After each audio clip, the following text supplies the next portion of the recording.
বল্টুকে একদিন একটা মেয়ে ফোন দিয়ে বলল, হ্যালো, আপনি কি বল্টু সাহেব বলছেন? বল্টু বলল, হ্যাঁ বলছি। তখন মেয়েটি বলল, আপনার সঙ্গে যত তাড়াতাড়ি সম্ভব আমি দেখা করতে চাই, কিছু কথা বলার আছে আপনার সাথে। তখন বল্টু বলল, ওহ তাই নাকি, তো কি ব্যাপারে জানতে পারি? তখন মেয়েটি বলল, কারণ আমার ছেলে মেয়েদের মধ্যে একজনের পিতা হলেন আপনি। তখন বল্টু বলল, ও মাই গড, তুমি মর্জিনা বলছো নাকি?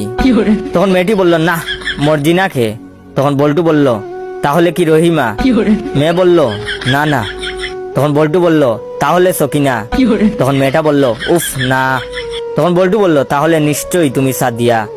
মেয়েটি বলল, দেখ না। তখন বল্টু বলল, তাহলে নিশ্চয়ই তুমি সাইদা? মেয়েটা বলল, তা কেন হব?